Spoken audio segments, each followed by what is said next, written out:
सर्वेभ्यो नमो नमः। आज की वीडियो में हम 9वीं कक्षा का जो दूसरा पाठ है स्वर्ण काक है उसके प्रश्नोत्तर करेंगे। तो आप इस वीडियो को ध्यान से देखना और अगर ये वीडियो आपको पसंद आए तो लाइक शेयर और सब्सक्राइब ज़रूर करना। चलो आगे बढ़ते हैं और पहला प्रश्न देखते हैं। पहले प्रश्न में आपको क्या करना है, एक पदेन उत्तरम लिखत है। एक पद में आपको प्रश्न का उत्तर लिखना है। तो पहले प्रश्न का पहला जो पार्ट है, पहला प्रश्न है वो है माता काम आदिशत। माता ने किसको आदेश दिया? तो माता ने अपनी पुत्री को आदेश दिया था कि चावलों को धूप में रख दो। तो इसका उत्तर होगा पुत्रीम। आगे है स्वर्ण का कह कान ए खादद। जो सुनहरा कौवा था वो क्या खा गया? किसको उसने खा लिया था? तो सुनहरे कौवे ने चावल खा लिए थे। तो उत्तर होगा तंडुलान।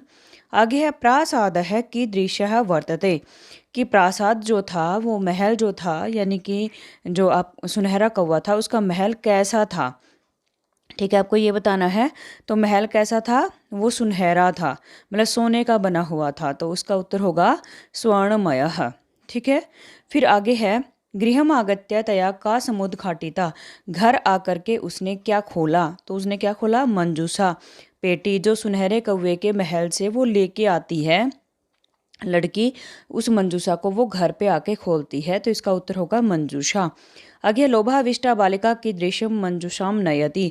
लोभ की के वश में हुई बालिका, मतलब जो लालची लड़की थी दूसरी वाली, वो कैसी पेटी लेके जाती है? वो बृहत्तमाम, सबसे बड़ी पेटी जो थी वो उसको लेके जाती है। ठीक है, अगला प्रश्न है अधोलिखितानाम प्रश्नानाम उत्तराणि संस्कृत भाषया लिखत है। नीचे लिखे हुए प्रश्नों के उत्तर संस्कृत भाषा में लिखिए।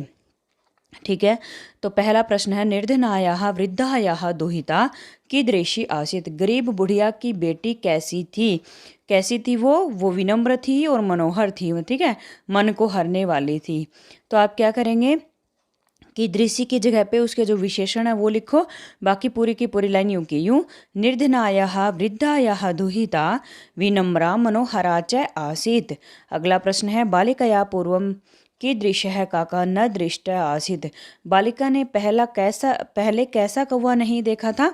तो बालिका ने पहले सोने के पंखों वाला, चांदी की चोंच वाला सुनहरा कौवा नहीं देखा था। ठीक है, तो उत्तर आप लिखोगे बालिकया पूर्वम एतादृशः स्वर्णपक्षः रजतचंचुः स्वर्णकाकः न दृष्टः आसीत्। अगला प्रश्न है निर्धनायाः दुहिता मंजूषायां कानि अपश्यत्। जो निर्धन थी, वृद्धा थी, उसकी बेटी ने पेटी में क्या देखा? तो वो पेटी में क्या देखती है? जो मतलब कौवे के घर से वो लेके आती है, उस पेटी में वो क्या देखती है? उस पेटी में वो देखती है बहुत ज़्यादा मूल्यों के हीरे मोती। ठीक है, तो आप क्या देखोगे? आप क्या लिखोगे? निर्धनायाः दुहिता मंजूषायाम, इतना यूं का यूं लिखो और कानी की जगह पे लिख दो महाअर्हाणी हीरकाणी, और अपश्यत की जगह पे अपश्यत यूं का यूं, यानी कि कानी की जगह पे आप हीरकाणी लिख दो। फिर आगे है बालिका किम दृष्टवा आश्चर्यचकिता जाता। बालिका जो थी वो क्या देख करके हैरान रह गई? बालिका क्या देख के हैरान होती है? बालिका सोने का महल देख करके हैरान होती है। और कहाँ देखती है? पेड़ के ऊपर। ठीक है, तो उत्तर होगा बालिका वृक्षस्य उपरि स्वर्णमयं प्रासादं दृष्ट्वा आश्चर्यचकिता जाता। अगला प्रश्न है गर्विता बालिका की दृश्यम सोपानम अयाचत की दृश्यम च प्राप्नोत। और जो घमंडी बालिका थी, लालची बालिका थी, उसने कैसी सीढ़ी मांगी और उसे कैसी मिली? यानी कि उस महल में जाने के लिए कौवा कहता है कि बताओ मैं तुम्हारे लिए कैसी सीढ़ी उतारूं। तो जो दूसरी बालिका थी, जो विनम्र बालिका थी, जो लालची नहीं थी, उसने तांबे की मांगी, और लेकिन जो दूसरी लड़की थी उसने कैसी मांगी? सोने की मांगी। ठीक है, तो आप लिखोगे गर्विता बालिका स्वर्णमयम सोपानम अयाचद, कि उसने सोने की सीढ़ी मांगी, ताम्रमयम च प्राप्नोत, और लेकिन वो कैसी उसको मिली? उसे तांबे की सीढ़ी मिली। ठीक है, अगला प्रश्न देखते हैं।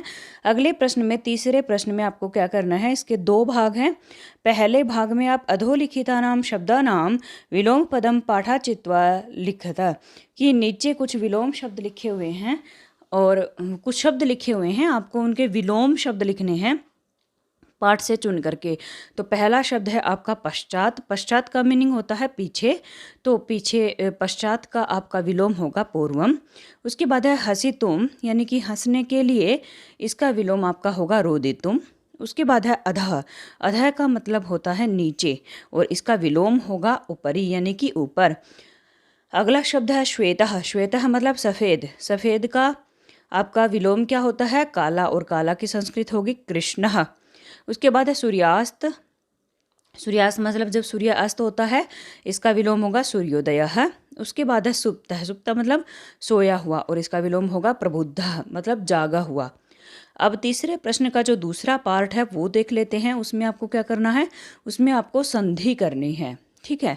तो संधि के लिए पहला शब्द है आपका नी प्लस अवसत, ठीक है। नी प्लस अवसत, यहाँ पे क्या लिखा है? प्लस के पहले नी पे ई की मात्रा है, छोटी ई की मात्रा, प्लस अवसत का ए, यानी कि ई और ए मिल करके क्या होता है? जब भी ई के बाद कोई अन्य स्वर आए, मतलब ई ना आना चाहिए, दोबारा ई ना आए खुद, तो क्या होता है? उस ई को यह हो जाएगा, ठीक है। और जो यह होगा वो आधा होगा और उस यह में ए मिल जाएगा, तो आपका शब्द बन जाएगा नैवसत। कि जो नी में ई है उसको यह बना देंगे, तो जो न होगा वो भी आधा रह जाएगा और जो यह बनेगा वो भी आधा बनेगा, तो यह में अवसत का ए मिल जाएगा, तो न आधा रहेगा, यह पूरा हो जाएगा, फिर वसत को जोड़ देना, ठीक है। आगे है सूर्य प्लस उदय है। ये क्या है? ये गुण संधि है। इसमें आपको क्या करना है? प्लस के पहले सूर्य का जो यह है उसमें है ए के बाद आया उ, ठीक है। ए के बाद जब भी उ आता है, ये गुण संधि का नियम है, तो ओ हो जाएगा, ठीक है। यानी कि ए और उ मिलकर के ओ बन जाएंगे, तो आपका बन जाएगा सूर्यो, और सूर्यो के बाद आपके पास बच जाता है दया है, उसको जोड़ दो, शब्द बनेगा सूर्योदय है। अगला है वृक्षस्य प्लस उपरी। सेम वही नियम है जो सूर्योदय में है। ये प्लस के पहले यह है, यह में इसका मतलब ए है, और ए प्लस उ दोनों ओ बन जाएंगे, तो यह पे ओ की मात्रा और परी को जोड़ देना, वृक्षस्योपरि। दोनों में सेम नियम है, सूर्योदय और वृक्षस्योपरि में। उसके बाद है ही प्लस ए कार्यत। ये वही नियम है जो आपकी पहली संधि में आया है नी प्लस अवसत में, ये वही है ही प्लस ए कार्यत। प्लस के पहले ही का जो ई है, वो ई के बाद जब ए आया तो उस ई को क्या बनाया आपने? यह बनाया, और यह जो है वो आधा होगा, आधे यह में एकारियत का ए मिल करके यह पूरा हो जाएगा, है आधा रहेगा, यह पूरा हो जाएगा ए के मिलने से, और फिर कारियत को जोड़ देना, है कारियत आपका शब्द बनेगा। उसके बाद है च प्लस एकाकिनी, ठीक है।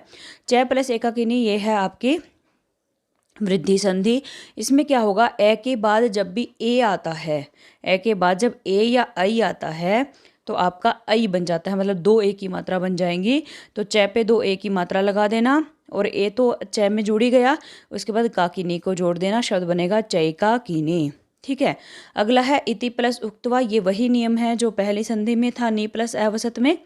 इति प्लस उक्तवा, प्लस के पहले तय पे ई की मात्रा, ई प्लस उक्तवा का उ, ठीक है। तो ई को यह हुआ, ई फिर आधा तय बचेगा, क्योंकि ई को यह हो चुका है, ई आधा तय, और ई को बन गया यह, और यह में उ की मात्रा लग जाएगी, बनेगा इत्यु, इत्यु बन गया। उसके बाद कत्वा को जोड़ दो यहाँ पे, इत्युक्तवा आपका शब्द बन जाएगा। उसके बाद है प्रति प्लस अवदत। सेम वही संधि है ये भी जो इत्युक्तवा में है।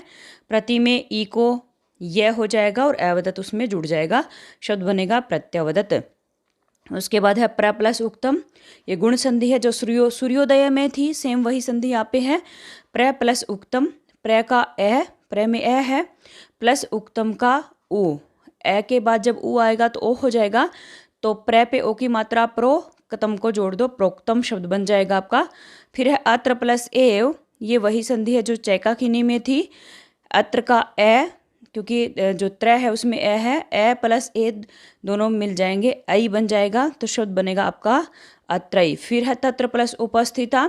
ये वही सूर्योदय में जो संधि है, सेम वही संधि गुण संधि।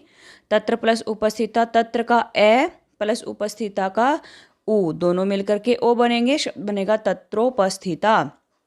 उसके बाद है यथा प्लस इच्छम, ठीक है। तो यथा प्लस इच्छम ये आपकी गुण संधि हो जाएगी कि यथा का आ प्लस ई दोनों मिलकर के बन जाएंगे ए, ठीक है। तो ये बन जाएंगे यथे, और यथम के बाद इच्छम का जो आधा च, छ और मैं है, आप उनको जोड़ देंगे, तो इस प्रकार से आपका शब्द बन जाएगा यथेच्छम। तो इस प्रकार हमने 3 प्रश्न इस वीडियो में करे। अगर सारे प्रश्न यहीं पे करेंगे तो वीडियो बहुत लंबी हो जाएगी और आपको भी समझने में प्रॉब्लम होगी। तो अगले जो प्रश्न है वो हम अगले पार्ट में करेंगे और ये जो पार्ट है आपको इसी वीडियो के एंड में मिल जाएगा, तो आप क्लिक करके उस पार्ट को देख सकते हैं।